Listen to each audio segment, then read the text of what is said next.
비선형 서포트 벡터 머신이라고 하는 거를 해볼 거예요.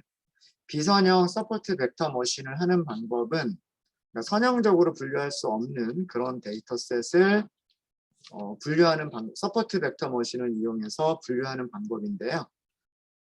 간단하게 말씀드리면 이것도 마찬가지로 서포트 벡터들을 찾는 거예요. 서포트 벡터들을 찾아서 그 서포트 벡터들로 이루어진 이런 곡선을 찾는 거죠. 그 다음에 뭐 이쪽에서도 서포트 벡터들을 찾아서 그 서포트 벡터들로 이루어진 곡선을 찾는 거예요.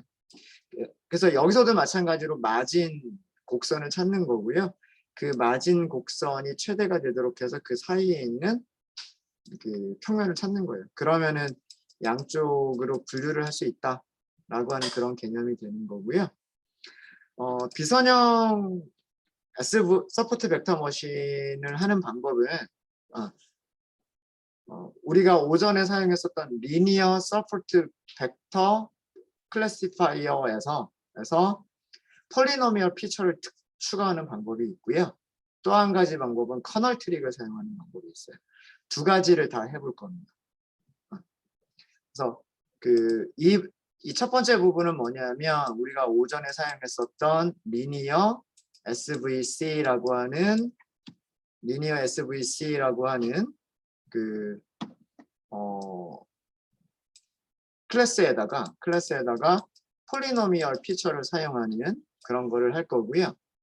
커널 트릭은 다른 클래스를 사용할 거예요. 서포트 벡터 머신 클래시파이어라고 SVC라고 하는 클래스가 있어요. 그래서 SVC라고 하는 클래스를 사용해서 다음과 같은 그런 내용들을 만들어 볼 겁니다.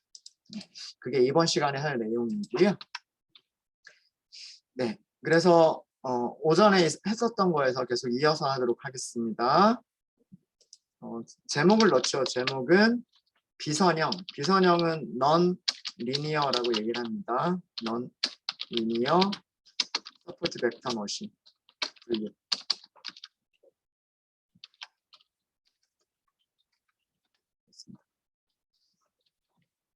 선형으로 이루어져 있지 않은 그런 데이터셋을 어떻게 분류를 할 것이냐 그런 내용입니다. 서브 섹션을 하나 더 넣고요. 제가 두 가지 방법이 있다고 말씀드렸죠. 첫 번째 방법은 뭐냐면 어떻게 이용할 거냐면 리니어 서포트 벡터 머신 클래시파이어에다가 무엇을 할 거다? 이렇게 하죠. 폴리노미얼 피처를 사용을 해서 폴리노미얼 피처스를 사용하고 폴리노미얼 피처로 다항들을 추가한 다음에 다항들을 추가한 특성 데이터들을 선형 서포트 벡터 머신을 이용해서 하겠다는 뜻이에요.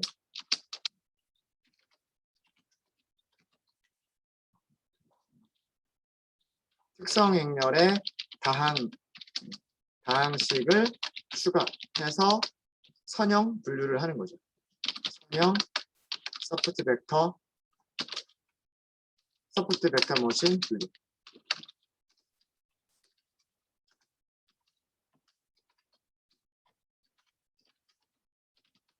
자, 이거를 하는 거고요. 이거를 하려고 하면 임포트 확인 좀 해볼게요. 임포트 확인을 하면 스탠다드 스케일러 파이프라인은 있는데 폴리노미얼 피처스는 없죠. 자, 프리 프로세싱에 있을 거예요. 폴리노미얼 피처스라고 하는 게 있을 겁니다. 요거를 하나 더 추가를 할게요.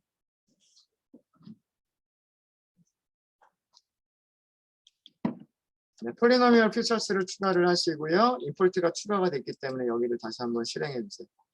실행해 주시고 다시 섹션 만든 곳으로 지나가도록 하겠습니다. 자, 우선 저희가 데이터셋이 있어야 돼요. 비선형 데이터셋이 있어야 되고요. 가상의 데이터셋을 먼저 만들도록 하겠습니다. 샘플의 개수는 100개이고 특성의 개수는 2개. 그리고 클래스 개수는 2개인 장의 데이터 셋, 비선형 데이터 셋을 만들도록 하겠습니다. 저희가 아마 그런 함수를 썼던 적이 있었을 거예요. 그 달 모양으로 요렇게 만들었었던 그런 함수 혹시 기억나실지 모르겠는데 네, 이런 게 있었을 겁니다. 그거를 사용을 할게요. 어떻게 할 거냐면 x, y 이렇게 할 거고 x가 특성을 얘기를 하는 거예요. 특성. 네. y가 타겟입니다. 타겟. 클래스가 두 개라는 얘기는 클래스가 0하고 1 두 가지를 갖는다. 그런 의미예요. 그런 의미고요. 우리 데이터 세트라고 하는 모듈은 우리가 임포트를 했고요. 로드 뭐가 있냐면 로드가 아니고요. 죄송합니다. make 가상의 데이터를 만드는 거는 make로 시작하는 함수들이 있어요. 여기에 make moons라고 하는 게 있을 거예요. moon. 샘플의 개수가 100개라고 되어 있죠. 샘플 개수 그대로 100개라고 하고요. 네. 셔플은 랜덤하게 섞겠다라는 얘기니까 랜덤하게 만들어 주시면 돼요. 그 다음에 노이즈가 얼마나 얘네들 이렇게 퍼져 있느냐 그렇게 그걸 만드는 거죠. 0.2 정도로만 할게요. 이동하고 랜덤 스테이트를 1로 하도록 하겠습니다. 이렇게 해서 만들어 보시면은요. x.shape 하고요. x.shape하고 y.shape를 한번 비교를 해보시면 100개, 이게 샘플 개수 얘기하는 거예요. 샘플 개수. y에서도 샘플 개수 100개죠. 이렇게. 특성의 개수가 2개다. 이게 2개다라는 거예요. 2개. 클래스 개수는 어떻게 할 수 있느냐? 클래스 개수는 numPy에서 유니크한 개수예요. y가 유니크한 개수가 0하고 1. 이게 2개가 있다. 라는 뜻이에요. 네, 무슨 얘기인지 아시겠죠? 네. 자, 이런 게 있고요. 얘를 그래프를 그려보도록 하겠습니다. 어떤 모양인지 그래프를 먼저 한번 그려보죠. PL키 가상의 데이터 셋 시각화. 첫 번째 샘플을 그려야 되겠죠. 스캐터. 첫 번째 샘플은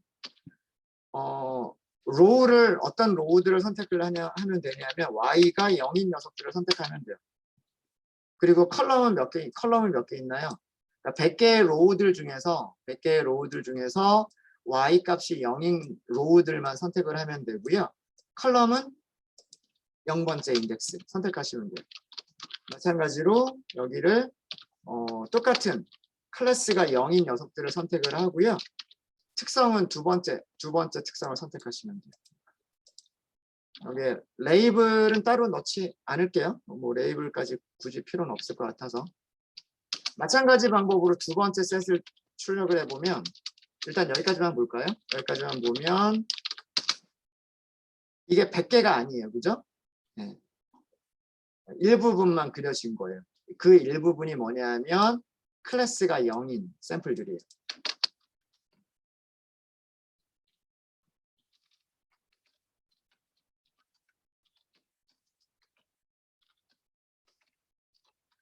이번에는 클래스가 1인 샘플들을 그려주면 되는 거고요. plt.scatter. 이번에는 y가 1인 녀석들을 그려주면 되겠죠. 컬럼은 그대로 사용하시면 돼요.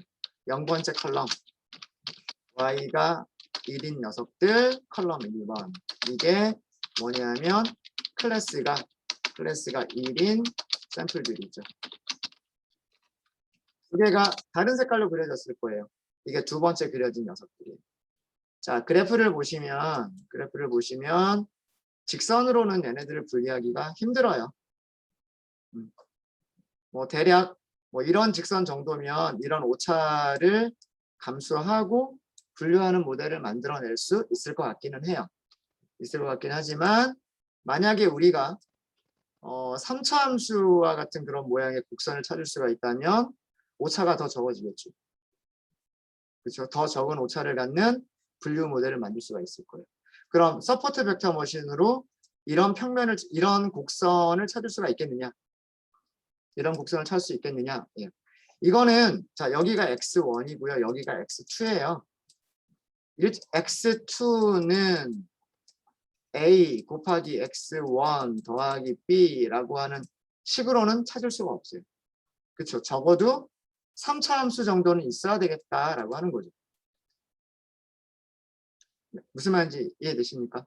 1차 함수 가지고는 이거를 제대로 분류하는 그런 곡선은 찾을 수가 직선은 찾을 수가 없을 것 같고, 적어도 3차 함수 정도는 돼야 이거를 분류하는 클래스를 찾을 수가 있겠다라고 하는 거예요. 네, 무슨 말인지 아시겠죠? 그래서 그거를 하는 방법은 뭐냐면, 이거를 할 수 있는 방법은 우리가 특성이 x1하고 x2라고 하는 두 개의 특성밖에 없는 거잖아요. 그죠? x1이라고 하는 특성과 x2라고 하는 두 개의 특성밖에 없지만, x1에 대해서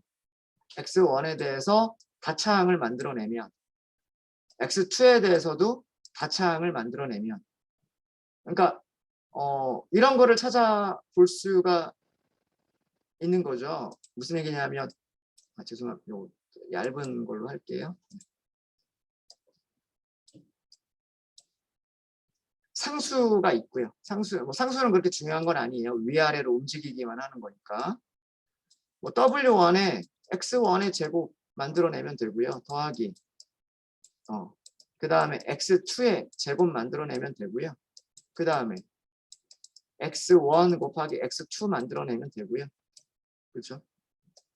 그 다음에 1, 2, 3, 4. 네. x1이 있으면 되고요. 그 다음에 W5에 x2가 있으면 되고요. 이거는 1차항과 2차항까지만 고려한 거고, 3차항이면 여기에 한글이 더 생겨날 거예요.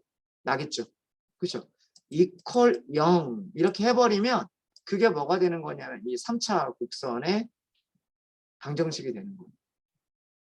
그거를 y2에 대해서 우리가 정리를 하면 그게 3차 곡선의 그 방정식이 되는 거란 말이죠. 자, 그거를 저희가 한번 만들어 보도록 하겠습니다. 그러니까 우리가 필요한 게 뭐예요? 필요한 게 x1과 x2의 세제곱항들이 필요하단 말이에요. 그렇죠? 자, 그래서 모델을 만들 건데, 모델을 어떻게 만들 거냐면 파이프라인으로 만들 거예요. 제가 어떻게 만들겠다고 했어요? 비선형 분류를 하기 위해서 폴리노미얼 피처들을 추가한 선형 서포트 벡터 머신 분류를 하겠다고 한 거죠. 이게 강의 노트에서 아까 이 부분에 있었던 부분입니다. 장점과 단점을 설명드렸던 오전에 장점과 단점을 설명드렸던 그 부분이 클래스는 그냥 선형 서포트 벡터 머신 분류기를 사용하되 변수들의 특성들의 다차항을 추가를 해버리자 라고 하는 거예요. 무슨 얘기인지 아시겠죠? 자, 그렇게 하기 위해서 파이프라인이 필요한 거예요. 파이프라인은 스텝스라고 하는 거를 설정해 주셔야 되는데, 여기는 튜플들의 리스트를 설정을 해주시면 돼요. 제일 처음에 우리가 단계를 생각을 해보면 제일 처음에 폴리노미얼을 추가를 하면 되고요. 그 다음에 그러니까 1차항, 2차항, 3차항 이렇게 폴리노미얼들을 만들고, 그 다음에 그 변수들을 스케일링을 해주고, 스케일링한 다음에 무엇을 하면 돼요? 분류기를 통해서 학습을 시키면 된단 말이에요. 이게 우리가 할 단계예요. 이해되시죠? 폴리노미얼 피처스를 이용해서 x1의 제곱, x1의 3승, x2의 제곱, x2의 3승 이런 것들을 추가한다. 추가가 되면 이제 스케일들이 다 어떤 거는 크고 어떤 거는 작고 막 이렇게 될 거 아니에요. 그죠? 그러면 그 스케일들을 비슷한 스케일로 바꿔준다. 그런 다음에 분류기, 즉 머신러닝을 수행할 수 있는 머신러닝 알고리즘을 통해서 우리가 모델을 훈련시킨다. 인 거예요. 그럼 여기서 우리가 생성을 해줘야 될 게 뭐냐면 폴리노미얼 피처스. 자, 디그리가 기본값이 몇 차항이냐면 2차 함수예요. 그죠? 디그리가 2차 함수죠. 2차 함수인데 지금 이렇게 만들어진 모델 같은 경우에는 2차 함수로 우리가 만든다고 하더라도 오차가 좀 많이 생겨요. 그렇죠? 근데 만약에 3차 함수를 찾을 수가 있다. 요거는 3차 함수거든요. 요렇게 생긴 거는 3차 함수예요. 3차 함수를 찾으면 아마 오차가 좀 더 적을 거예요. 그래서 제가 여기를 뭐라고 해볼 거냐면 디그리는 3 이렇게 해볼 거예요. 3. 그 다음에 아규먼트 중에서 interaction only는 false. interaction only라고 하는 거는 설명을 드렸었죠. 무슨 얘기였었냐면 x1 곱하기 x2 요것만 고려하겠다. 요것만 고려하겠다. 3차 항까지라 그러면 x1의 제곱 x2 그 다음에 x1 곱하기 x2의 제곱 요런 항들만 고려하겠다라고 하는 게 interaction only예요. x1의 3승이라고 하는 거는 만들지 않겠다. 하나의 변수로만 이루어진 고차항은 만들지 않겠다라고 하는 게 그게 interaction only란 말이에요. 그건 우리가 필요가 없어요.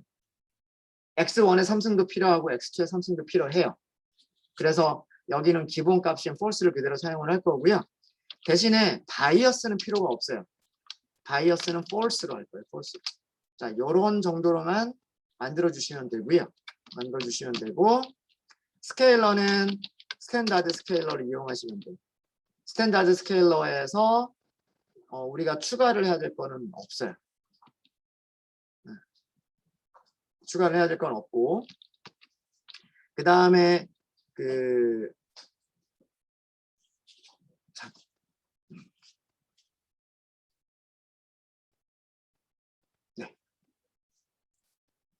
다음에 클래시파이어 같은 경우에는 선형 분류기를 사용한다고 했죠. 리니어 SVC를 사용하겠다라고 했어요. 일단 여기는 기본 값들을 그냥 그대로 다 사용을 할게요. 그리고 여기서 랜덤 스테이트 하나만 여러분들하고 저하고 같은 숫자로 맞춰주도록 하겠습니다.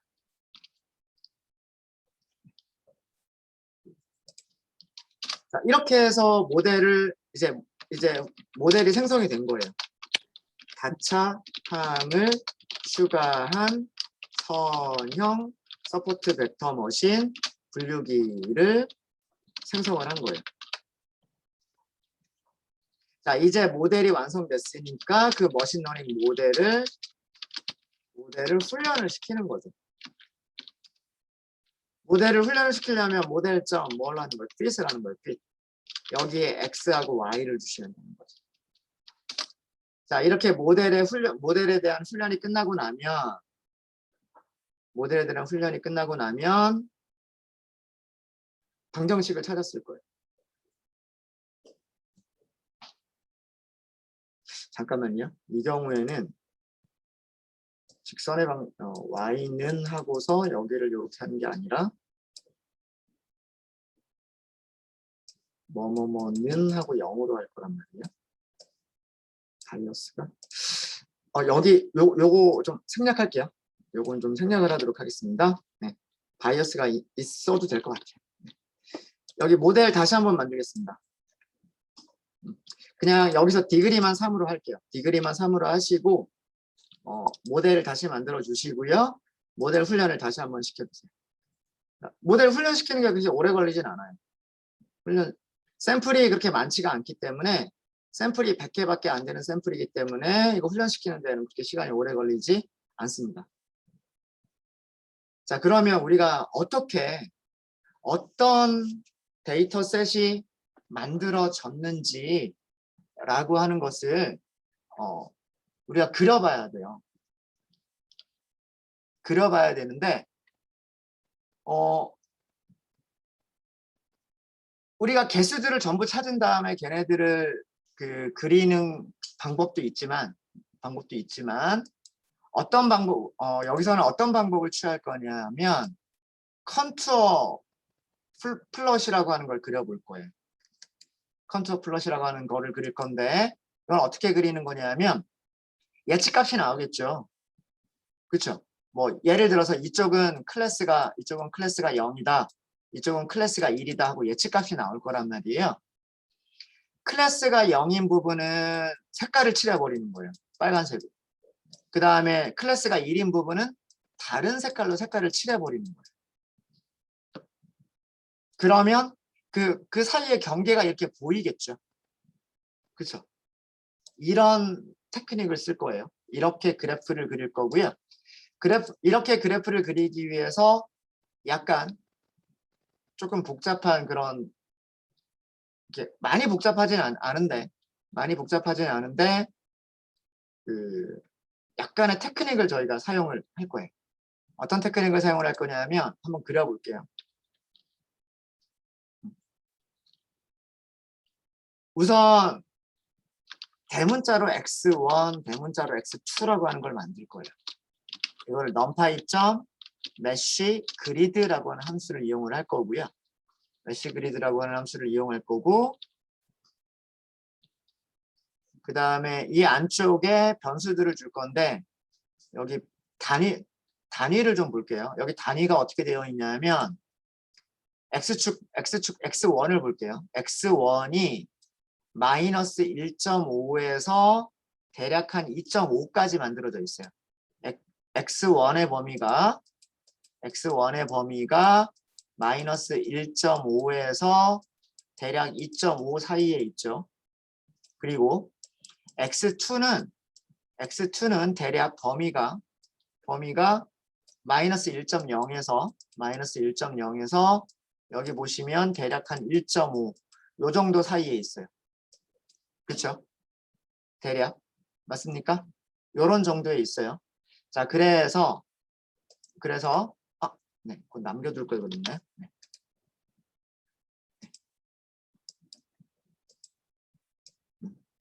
메쉬 그리드를 어떻게 사용을 할 거냐면 요 범위를 잘 봐주세요. 요 범위를 numpy.a range를 만드는데 시작값은 첫 번째 x1부터 시작하는 거예요. 마이너스 1.5부터 2.5까지. 여기 들어가는 숫자가 아까 그 데이터셋을 보고서 제가 찾은 거예요. 0.001로 할게요. 여기가 좁으면 좁을수록 더 부드러운 게 될 테니까 이렇게 할 거고요. 그 다음에 y에 대해서 numpy.a range 자, 여기는 뭐라고 죄송합니다.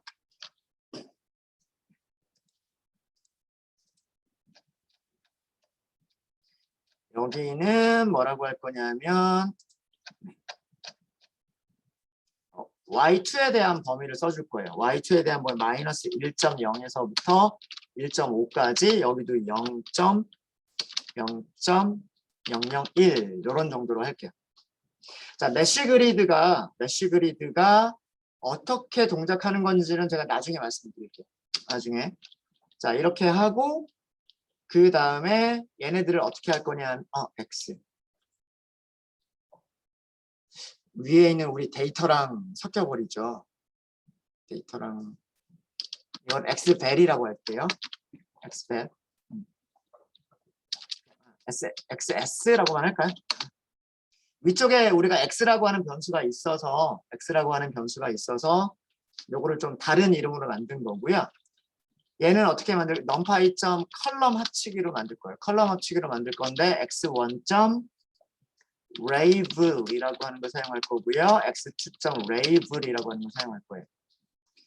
label이라고 하는 메서드는 2차원 이상의 어레이, 배열들을 1차원 배열로 만들어주는 게 label이에요. 제가 아마 numpy 복습을 할 때 요거 한번 말씀을 드렸던 적이 있을 거예요. 요것도 이따가 다시 한번 설명을 드릴게요. 요 코드를. 일단 이렇게 하시고요. 이렇게 하신 다음에 y 값을 뭐라고 할 거냐면 우리가 훈련된 녀석이 있잖아요. 모델이라고 훈련된 녀석이 있단 말이에요. 여기에서 predict 예측값을 찾을 거예요. 누구의 예측값을 찾을 거냐면 얘네들의 예측값을 찾을 거예요. 얘네들의 예측값을. 자, 이제 예측값을 찾았으니까 너무 많은가? 부드럽게 그릴 수도 있으니까. 자, 이렇게 찾았으니까요. 얘네들을 그려주면 되는데 어떻게 그려주면 되냐면 contour f라고 하는 함수가 있어요. contour f라고 하는 함수가 있고요. 여기에 x1, x2 이렇게 나올 거예요. 얘를 사용하는 게 아니라 얘를 사용을 할 거예요. 얘를 사용하고요. 그 다음에 ys, 여기 예측값을 이렇게 넣을 거예요. 예측값을 넣고 그 다음에 컬러 맵을 여기 컬러 맵이라고 하는 게 있어요. 컬러 맵이라고 하는 것을 plt.colormap.bgr로 할게요. 블루, 그린, 레드란 뜻이야. 블루, 그린, 레드라고 하고요. 그 다음에 알파, 이건 투명도예요. 알파 값을 0.2 정도로 할게요.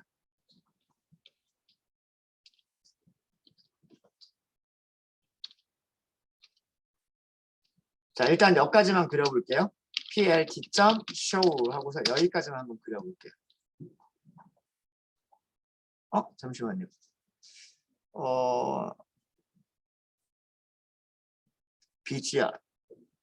BGR이 없군요. 제가 잘못 찾았나 봐요. cm. 하고서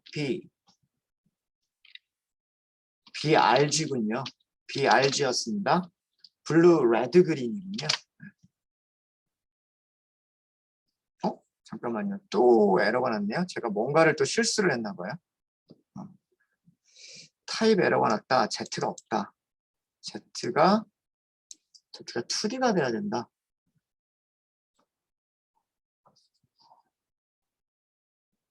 아, 2D가 그치. 2D 이렇게 나와요. 자, 그러면 여기를 프리딕트한 결과를요. 리쉐입을 해야 돼요. 리쉐입을 할게요. 리쉐입을 하는데 무엇의 모양과 맞춰주냐 하면 x1의 쉐입과 동일한 형태로 맞출게요. 자, 요것도 이따가 조금 말씀을 좀 드리도록 하겠습니다. 자, 이제 그래프를 그려보시면요. 다시 한번 실행을 한번 해볼게요. 네, 요런 그래프가 나옵니다. 뭔지 모르겠죠. 여기다가 우리가 그 점들을 한번 넣어볼까요? 자, 얘가 무엇을 찾은 거냐면 얘는 서포트 벡터 머신이 서포트 벡터 리니어 SVC라고 할게요. 리니어 SVC가 찾은 경계면을 시각화하는 그런 방법이고요. 데이터들을 시각화해 볼게요. 데이터 시각화를 해보도록 하겠습니다. 데이터 두 개를요. 하나는 파란색으로 하고 하나는 빨간색으로 해서 그래프를 그려볼게요. 여기서 plt.x 레이블 이렇게 해서 여기 x1 이라고 써주시면 될 거고요. plt.y 레이블 x2 이렇게 쓰시면 되겠죠. 데이터 시각화 부분은 아까 우리가 했었던 그거 그대로예요. 뭐냐 하면 plt.scatter 플롯을 그려주시는 거예요. 스캐터 플롯인데 x가 있죠. x가 있고요. x에서 y가 0인 녀석들을 먼저 그려주고요. x에서 y가 1인 녀석들을 죄송합니다. 0인 녀석들을 먼저 그려주는 거예요. 여기 컬러는 파란색으로 하도록 하겠습니다. 그리고 마커를 이렇게 해볼게요. 이렇게 플러스로.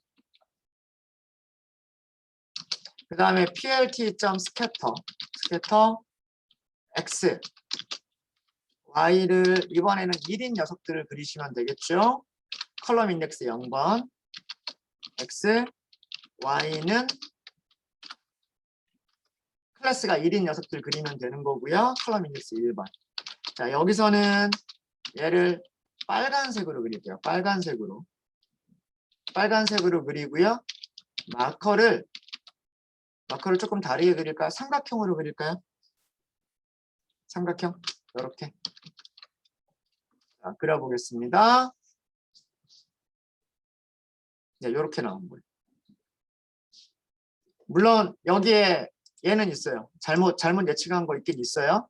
근데 요런 곡선을 찾았다는 얘기예요. 이게 우리가 어떻게 훈련을 시켜서 이런 곡선을 찾은 거예요? 어떻게 훈련을 시켜서 이런 곡선을 찾은 거냐면 3차 항까지를 추가했고 3차 항까지를 추가를 했고요. 그 다음에 그 3차 항까지 추가하니까 그 숫자들이 어떤 것들은 굉장히 커지고 어떤 것들은 굉장히 작아지고 이럴 거 아니에요. 그래서 그거를 스탠다드 스케일러로 스케일을 다 비슷하게 맞췄어요. 그렇게 만들어진 특성들을 가지고서, 그러니까 특성들을 우리가 강제로 추가를 한 거예요. 다차항 특성들을 추가하고, 그러니까 여기서 한 일이 뭐냐면 다차항 특성을 우리가 직접 추가를 한 거죠. 추가를 한 다음에 모든 특성들을 스케일링, 특성 스케일을 한 거고, 특성 스케일을 한 결과를 무엇을 한다? 이게 에스티메이터가 되는, 추정기가 되는 거예요. 머신러닝 모델이 되는 거예요. 알고리즘이 되는 거예요.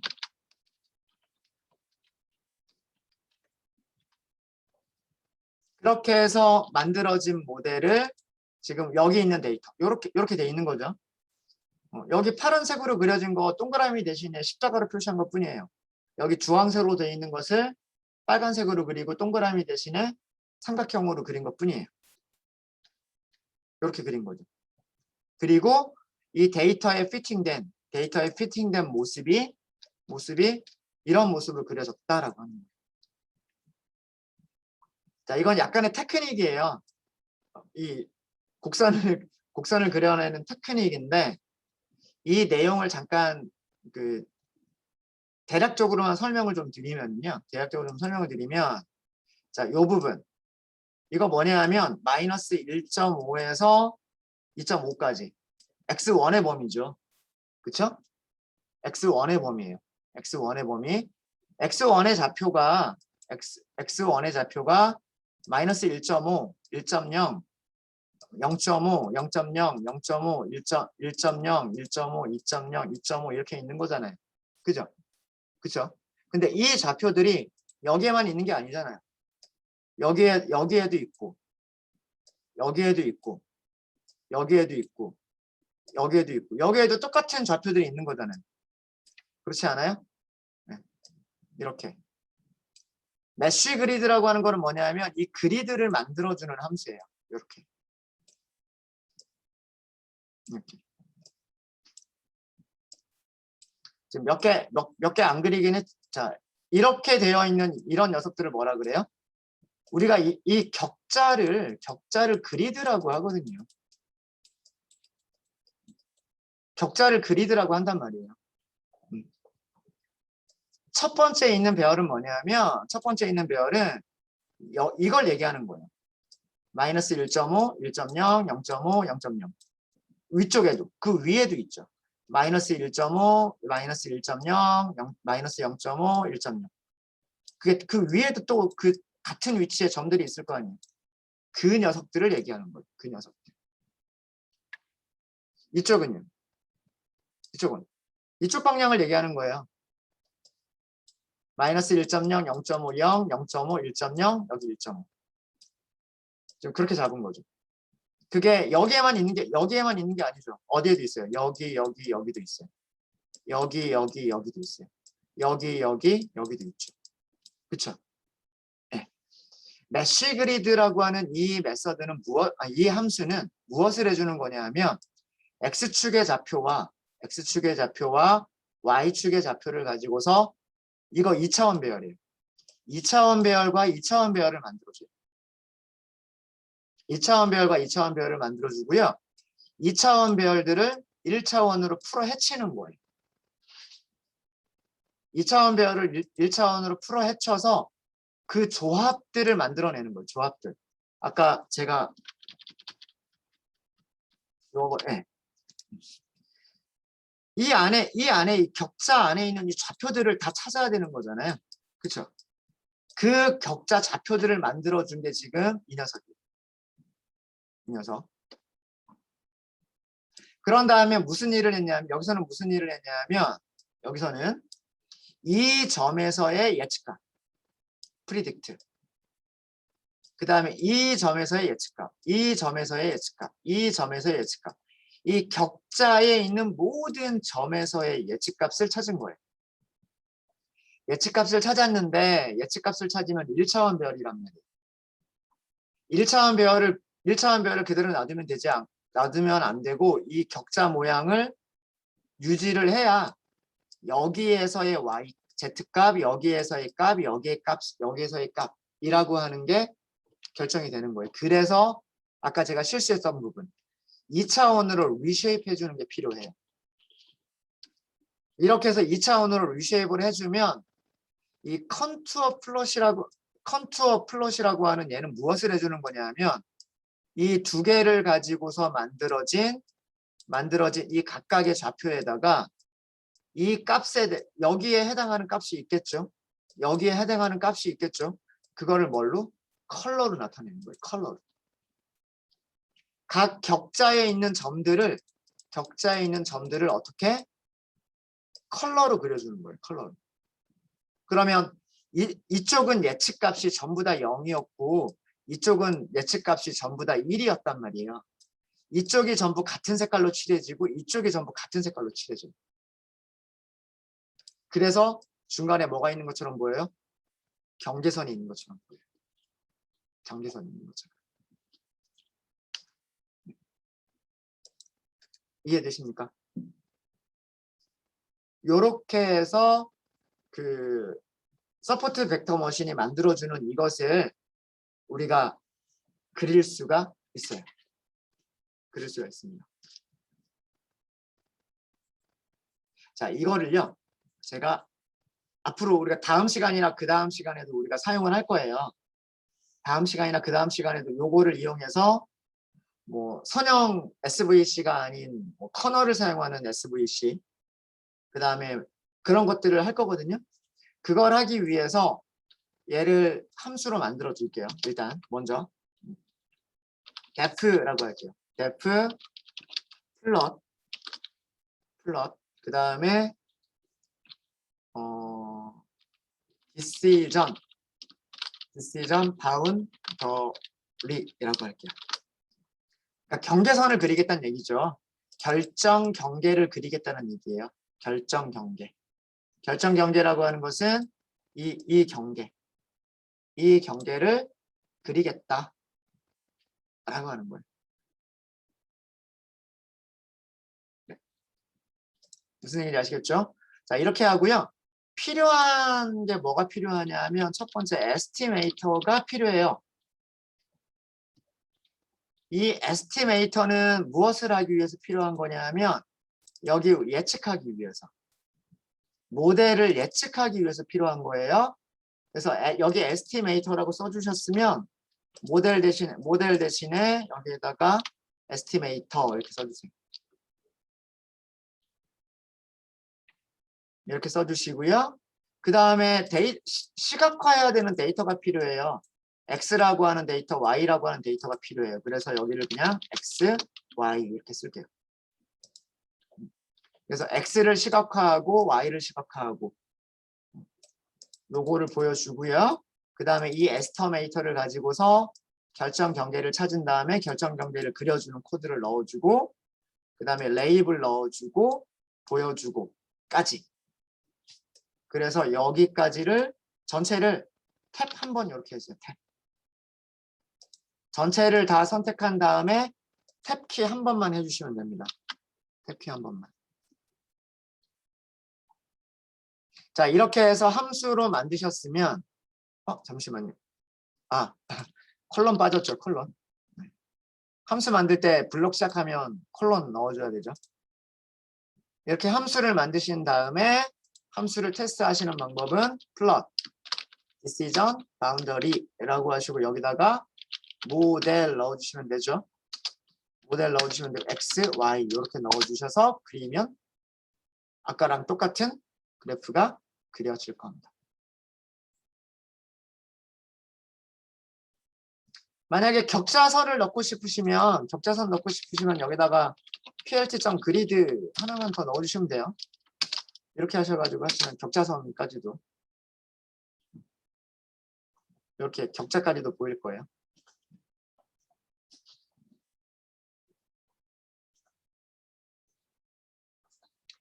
여기가 밑에가 흰색으로 보이는 이유는 우리가 여기를 이렇게 잘라버렸기 때문에 그렇습니다. 네, 잘 되십니까? 요 코드 좀 어려웠죠? 일단은 메시 그리드가 뭐 하는 건지 잘 모르겠죠. 메시 그리드가 무엇을 하는 건지. 요거 다시 한 번만 설명을 드릴게요. 이거 얘네들이 너무 많기 때문에 점들의 좌표가 너무 많으니까 메시 그리드에 대한 거를 조금만 좀 말씀을 좀 드리도록 하겠습니다.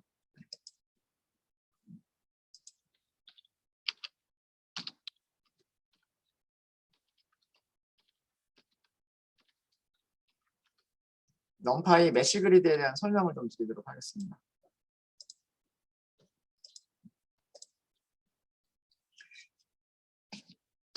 다음과 같이 한번 해볼게요. 넘파이 점 메시 그리드 이렇게 할게요.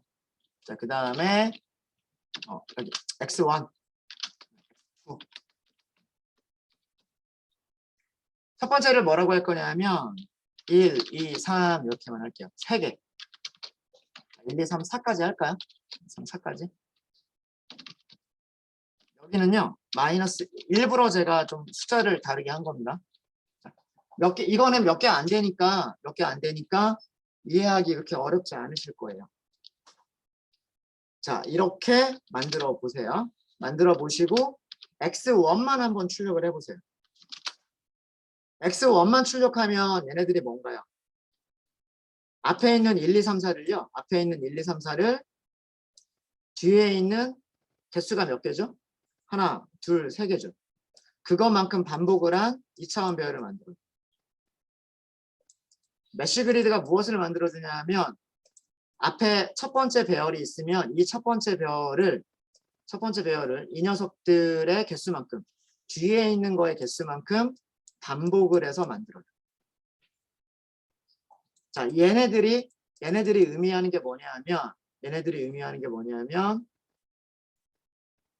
아까 좌표축에서 좌표축을 그려볼게요.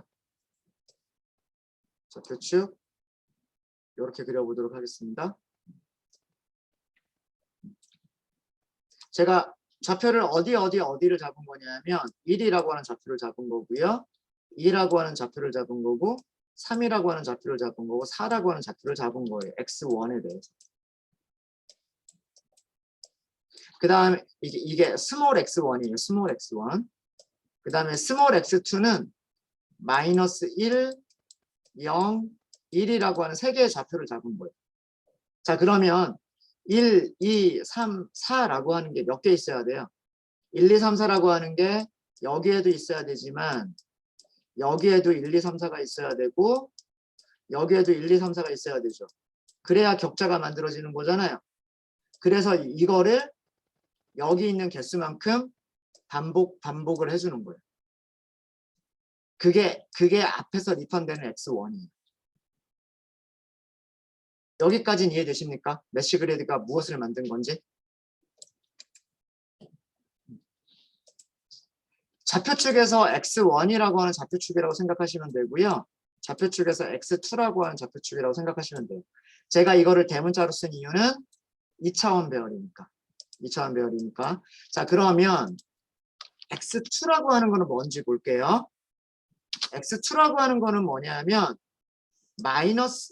첫 번째 마이너스 2를 여기 개수만큼 늘린 거예요. 두 번째 0을 여기 개수만큼 늘린 거예요. 세 번째 2를 여기 개수만큼 늘린 거예요. 이해되시죠? 마이너스 1이 4번 나왔고요. 0이 4번 나왔고 1이 4번 나왔어요. 자, 그 이유는 뭐예요? 격자를 만들기 위해서 마이너스 1이 하나, 둘, 셋, 4개가 있어야 되고 0이 4개가 있어야 되고 1이 하나, 둘, 셋, 4개가 있어야 됩니다. 이해되세요?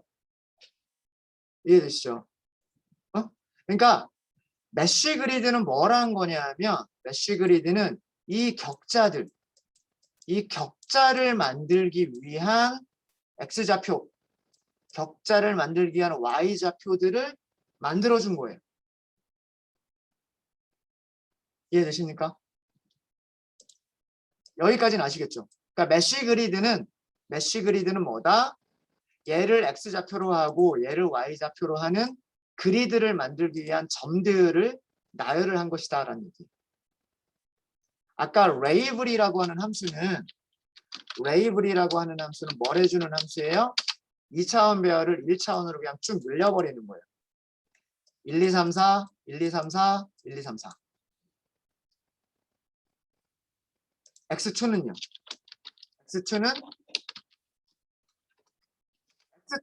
X2를 그냥 2차원으로 늘려버린 거예요. 마이너스 1, 4개, 0, 4개, 1, 4개. 마이너스 1, 4개, 0, 4개, 1, 4개. 2차원을 1차원으로 바꿔버리는 게 레이블이라. 무슨 말인지 아시겠죠? 이제 우리 이 두 개를 어떻게 한 거예요? 이 두 개를 컬럼 합치기를 한 거예요. 컬럼 합치기를 하니까 1과 마이너스 1일 때 마이너스 1. x가 1일 때 y가 마이너스 1. 이 점을. 그 다음에 이거는 x가 2일 때 y가 마이너스 1. 여기는 x가 3일 때 y가 마이너스 1. 여기는 x가 4일 때 마이너스 1. 그 다음에 다시 x가 1일 때 y는 0. 여기. 자, 이런 식으로 얘네들 합치는 게 뭐냐면 그게 컬럼 합치기란 말이에요. 1차원 배열과 1차원 배열을 합쳐주는 게 그게 컬럼 합치기. 넘파 있죠? 컬럼 합치기. 여기에 x1.wave, x2.wave. 이렇게 하니까 이런 조합들이 생기죠. 그러니까 얘네들이 뭐냐면 격자의 좌표인 거예요. 이해되십니까? 자, 그렇게 해서 그 격자의 좌표들을 만들어내. 여기까지가 뭐냐면 이 좌표평면상에서 이 구간을 굉장히 촘촘하게 자른 거예요. 굉장히 촘촘하게. 그 다음에 y에 대해서도 굉장히 촘촘하게 막 자른 거예요. 그걸로 이루어진 여기까지가 격자를 만들어낸 거예요. 그래서 아까도 말씀드렸듯이 그 격자에서 요 격자에서 예측값, 이 격자에서 예측값, 이 격자에서 예측값을 찾은 거예요. 근데 얘가 2차원 배열이 돼야 돼요. 왜 2차원 배열이 돼야 되냐면 얘네들이랑 차원이 맞아야 돼요. 그래서 리쉐입을 한 번 더 준 거예요. 그래서 이 위치에서 x1과 x2라고 하는 위치에서 y2라고 하는 값을 가지고서 색깔을 칠한 거예요. 색깔. 이해되십니까? 메쉬 그리드와 레이블 그리고 컬럼 합치기. 그래서 그냥 테크닉을 좀 쓴 거예요. 그런 테크닉을 쓰면 이런 식으로 그림을 그릴 수가 있다라고 합니다. 메쉬 그리드를 설명을 좀 드렸습니다.